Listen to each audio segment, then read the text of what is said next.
What's up everyone, John Rettinger from TechnoBuffalo here. Every few months I like to do a What's on my iPad update. There are a lot of really cool applications out there, and in the comments oftentimes I learn about new apps that I never knew of. So most times these videos are really just for my benefit to learn some of the cool things that you guys have found for your iPads. So let's go ahead and get started.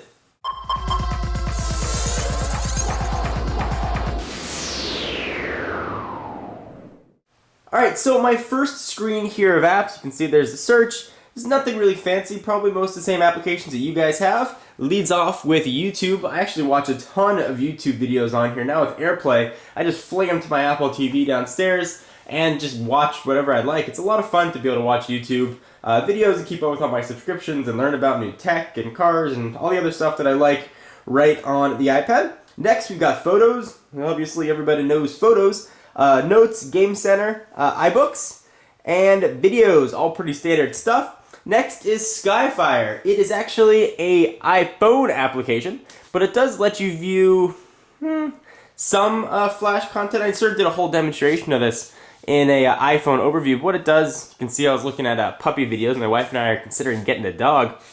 It'll play Flash content, some of it, not all of it. It'll buffer it down there, and you hit play, and it goes ahead and just plays. If you want a full demonstration of Skyfire, I'll put a link to it down below. And then, of course, settings, but that's not all. Let's go ahead and continue. Nothing really out of the ordinary at the top here.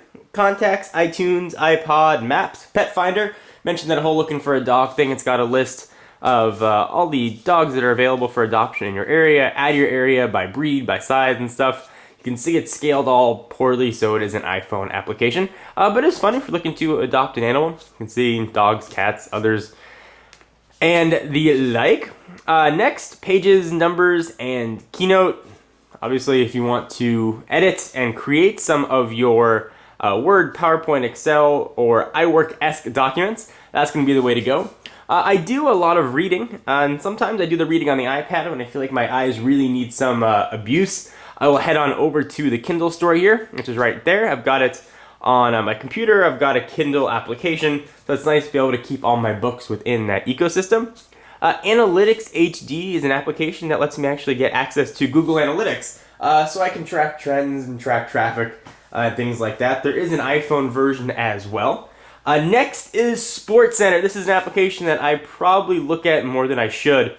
You can see all my favorite teams. You can set up whatever teams you like. So I'm, of course, a Southern California sports guy, so I got my Lakers, Bruins, and Angels. You can go ahead and see all the news that's here today.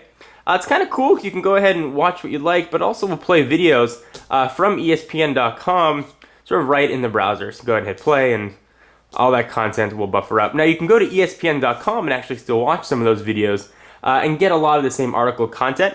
This is just optimized for the iPad. I kind of like the ticker at the bottom, although I do oftentimes still go to ESPN.com. So that is the ESPN app. The Weather Channel. I have a weird obsessive compulsive thing where I always got to know what the weather is outside. That I always have to know what time it is. There's got to be something behind that. But to sort of feed my diseases, I guess, this is the Weather Channel app. I like to know sort of what it is like outside. I am in Irvine in Southern California right now. I know some guys might be a little upset. 63 degrees Fahrenheit. I went to college in upstate New York in Rochester. I looked at the weather oftentimes in Rochester, and I saw they got dumped in snow. It's like 4 degrees. So I'm very happy to be where it does not snow and is quite warm. That is the Weather Channel.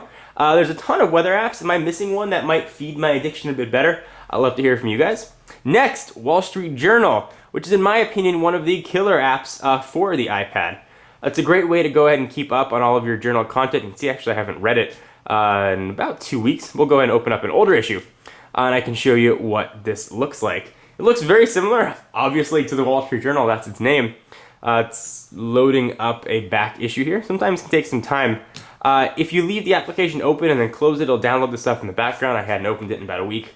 So you can go ahead and go through and sort of view different pages. You can pull down and jump to different sections and jump back out to different issues if you like.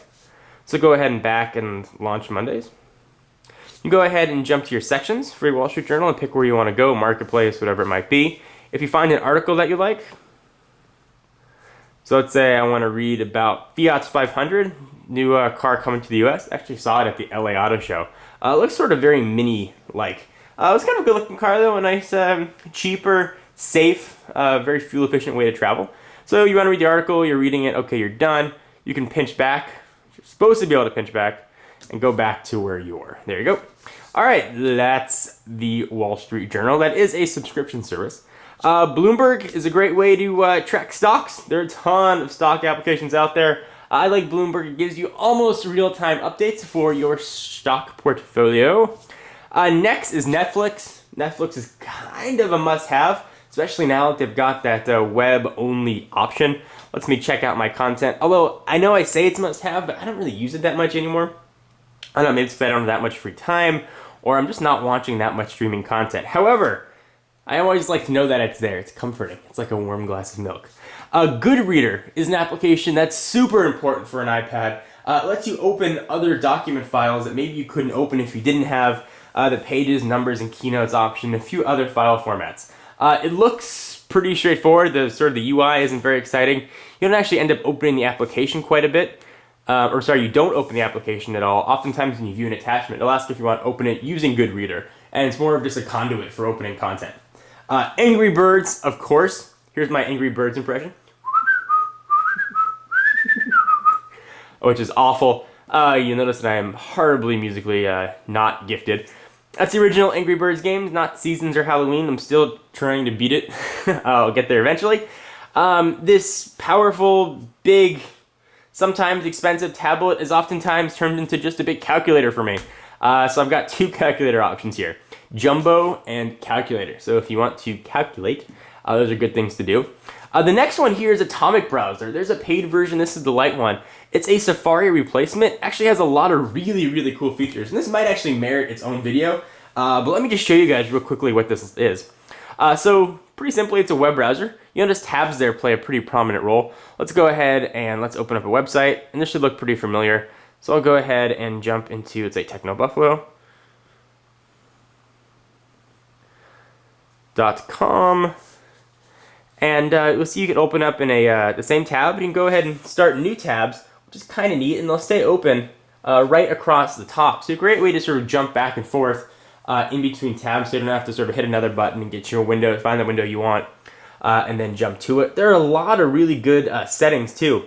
So you've got a private mode, which sometimes you might want, lock rotation, increase font size, hide the tab bar if you don't like it there, and there are just a ton of other settings here. You can go ahead and go through. You get a lot more customization you don't necessarily get with Safari. So you're looking for another browser and one that you're really not going to lose functionality from Safari. In fact, you're going to gain options. Check out Atomic. Next, I've got Pac-Man. Pac-Man. Again, sort of the as powerful and everything that the iPad can do. I oftentimes find myself using it for the simplest of tasks. And I love me some Pac-Man. So it's a great way to get your Pac on. Financial Times Mobile Edition. I just downloaded this and it super sucks. I like reading the Financial Times, but this is some odd subscription model. It doesn't really let you get access to much content. You get like snippets of things. I'm not that enthused with the Financial Times here, but it does have that sort of salmon pinkish hue like the newspaper does, so that's fun. And I think that is it. I use Twitterific as my main Twitter client. Safari, Mail, Calendar, App Store. All that stuff you guys have seen before. So I want to know what applications I'm missing. Is there something that's going to do an awesome job? It's something that you think everybody should know about?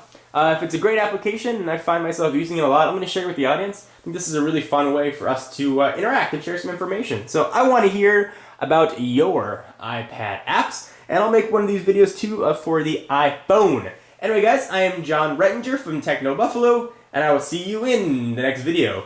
Creepy bye!